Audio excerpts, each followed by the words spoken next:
Olá, mamíferos, tudo bem? Bom, nossa aula hoje vai ser sobre membrana plasmática. Basicamente duas coisas que a gente vai ver hoje em membrana plasmática. O primeiro delas é estrutura. Segundo, funções. Bom, como estrutura, ela possui uma bicamada fosfolipídica, algumas proteínas que a gente pode chamar de integrais, outras de periféricas, e ela é disposta em um modelo chamado mosaico fluido. Observe a imagem. Bom, a bicamada fosfolipídica, então, é isso que vocês estão observando. Ela tem uma dupla camada disposta de partículas iguais ou moléculas iguais de fosfato e lipídio, sempre em cima e embaixo. Além das moléculas de fosfato e lipídio, que seria parte integral dessa membrana plasmática, a gente tem algumas proteínas associadas. Podem ser aí proteínas integrais, ou seja, essas proteínas que estão atravessando toda a membrana plasmática, e podem ser também as proteínas periféricas, que ficam somente de um lado da membrana plasmática. Nós temos ainda outras substâncias aí, como o nosso glicocálix, que seria um açúcar, né, que ele serve para reconhecimento celular. Então ele reconhece outra célula, uma célula vizinha, como sendo uma célula do seu próprio organismo. Bom, como funções, nós temos aqui diversas funções, né, da membrana plasmática. Algumas mais claras, outras nem tanto, algumas com uma maior importância, outras que desempenham um papel secundário, mas nós temos aqui algumas funções. A primeira delas seria de proteção para todo o material que está dentro da célula propriamente dita. Tem outras, tem a parede celular de vegetais, parede celular de bactérias também, que faz proteção, né, do componente interno da célula. Mas a membrana celular seria o principal, a proteção primária da célula. Ela pode servir também como modeladora da célula. É claro que a gente tem um outro componente, o chamado citoesqueleto, que vai auxiliar também na modelagem da célula para definir a forma dela, mas a membrana plasmática pode auxiliar também nessa formatação da célula. Um outro ponto seria o reconhecimento celular, através do glicocálix, aquele açúcar que nós vimos agora há pouco. Bom, outra função importante que a célula tem, que a membrana plasmática tem na célula, é regular a entrada e saída de substâncias. Ela define quem entra e quem sai. Isso se chama permeabilidade seletiva ou semipermeabilidade. Nós temos aí dois tipos de transporte para dentro e para fora da célula de substâncias. O transporte chamado passivo e o transporte ativo. O que seria o transporte passivo?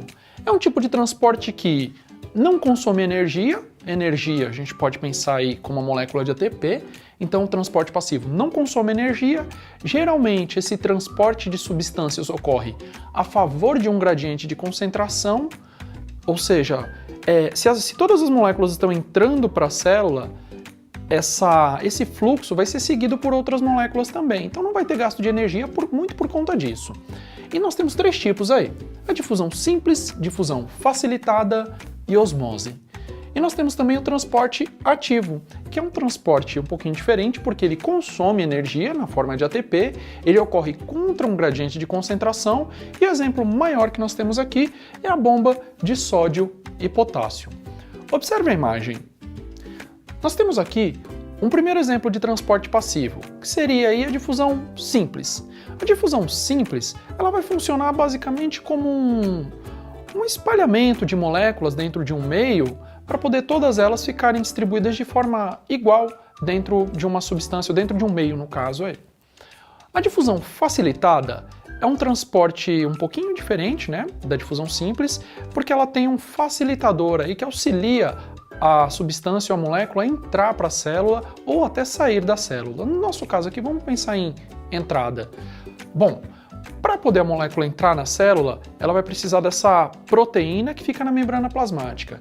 Essa proteína, fazendo o reconhecimento desse componente, vai abrir, vai se encaixar nesse componente, vai se fechar para esse meio externo e vai se abrir para o meio interno, liberando esse componente para dentro da célula. Esse é um transporte em que não ocorre gasto de energia, portanto um transporte passivo, é difusão facilitada. Um terceiro transporte passivo, que não gasta energia, é a osmose. Observe. Na osmose, nós temos aí pelo menos, para poder explicar, a gente precisa de três conceitos básicos, rapidamente. Um meio isotônico é um meio que tem iguais concentrações de sais, tanto dentro quanto fora da substância. O meio hipertônico é um meio que tem uma maior concentração de sais fora do ambiente ou dentro do ambiente, no caso, dentro do meio, ele tem uma maior concentração de sais do que o seu meio de referência. O meio hipotônico, ele tem uma menor concentração de sais do que o seu meio de referência. Tendo isso em mente, esses três meios, hipertônico, hipotônico e isotônico, dá uma olhada nessas duas imagens. Nós temos aí célula animal, que seria a célula sanguínea, e a célula vegetal, que seria um outro exemplo para nós, para a gente comparar. Bom, na célula animal, se a gente coloca ela dentro de um meio isotônico, ou seja, que tem a mesma concentração de sais, não ocorre nenhuma alteração na estrutura da célula. Ela se mantém a mesma, se mantém intacta. Se a gente colocar essa célula sanguínea dentro de um meio hipotônico, ou seja, um meio que tem menor quantidade de sais do que a própria célula, por osmose, essa célula vai começar a ganhar cada vez mais água. Se ela está mais concentrada do que o meio, ela passa a ganhar água para poder todo esse meio entrar em equilíbrio de sais, e ela ganhando água, ela pode ficar um pouco túrgida e pode sofrer aí rompimento nas suas barreiras, né? Um terceiro momento, se a gente coloca a célula sanguínea dentro de um meio hipertônico, ou seja, um meio que tem maior concentração de sais do que a célula sanguínea.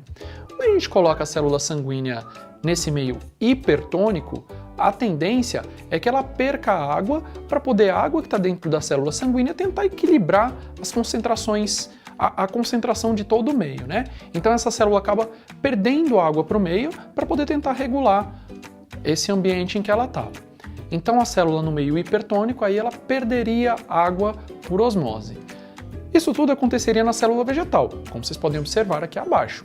Só que na célula vegetal ela não sofre rompimento, ela muda muito pouco a sua conformação por conta de uma estrutura que ela tem que protege mais ela, deixa ela um pouco mais rígida, que é a parede celular. E a gente vai estudar a parede celular com bastante detalhe aí nas aulas de morfologia vegetal. Temos ainda o transporte ativo, que é a nossa bomba de sódio e potássio. Bom, observe a figura. Nessa figura, o que a gente observa aí é uma proteína em que a gente tem um meio intracelular ou dentro da célula com uma concentração maior de potássio do que de sódio. E no meio externo da célula, a gente tem uma concentração maior de sódio do que de potássio. Então dentro tem mais potássio, fora tem mais sódio. Qual que seria a ordem natural? Esse potássio todo que está dentro sair e o sódio entrar.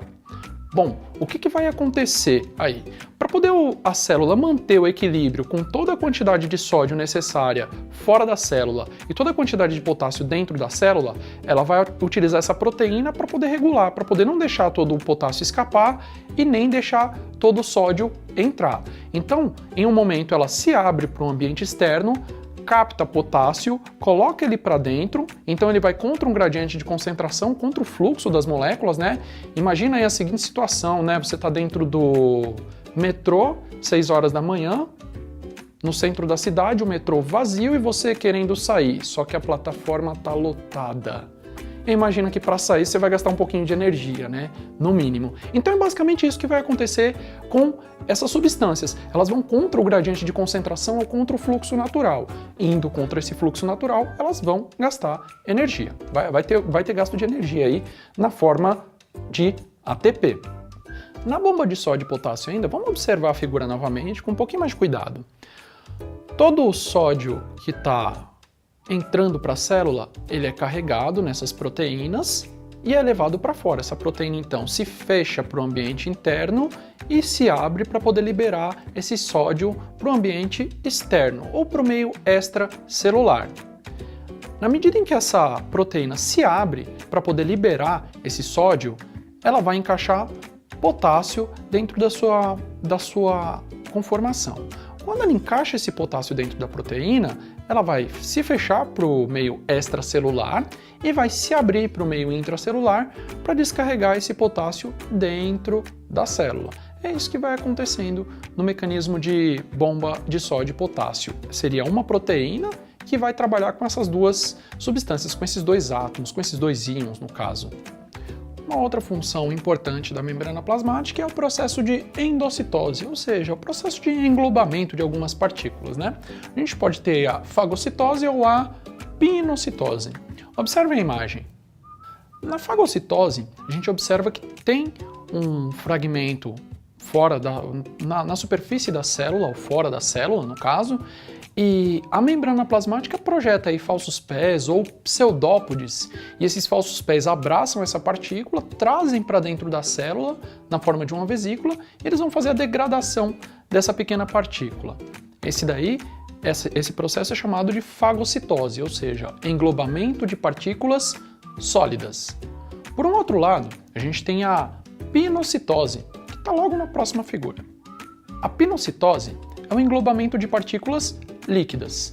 Então a membrana plasmática, ao invés de ela se projetar para fora, ela vai formar uma pequena invaginação e nessa invaginação ela vai captar algumas partículas líquidas e vai formar uma vesícula dentro da célula para poder terminar de degradar ela ou levar ela para uma outra célula, um outro compartimento específico. Então a pinocitose, englobamento de partículas líquidas. Um terceiro ponto é o processo de exocitose. Todo material externo que um organismo consome, ele precisa ser liberado. Então, quando a gente pensa em seres unicelulares, ou mesmo seres multicelulares, mas que englobam partículas por células, essas partículas precisam ser liberadas. Então, elas são liberadas por esse processo chamado de exocitose. Só uma revisão importante para o que você precisa para hoje ter bem guardado. Todos os processos de transporte passivo e transporte ativo. A difusão simples, que seria o espalhamento das moléculas, a difusão facilitada, que seria o transporte aí sendo facilitado por uma proteína no meio da membrana plasmática, uma proteína chamada permease, e a osmose, que tem como definição o transporte de água do meio menos concentrado para o meio mais concentrado. Presta bastante atenção. Difusão simples e facilitada, a gente fala do transporte de íons, de outras substâncias. Na osmose, ocorre o transporte de água, tá bom? Água e não íons. Então tenta diferenciar isso, presta bastante atenção, tá bom? E no transporte ativo, a gente tem o principal dos exemplos, a bomba de sódio e potássio para fazer a regulação do meio interno e externo da célula, tá ok? Por hoje era isso, até mais!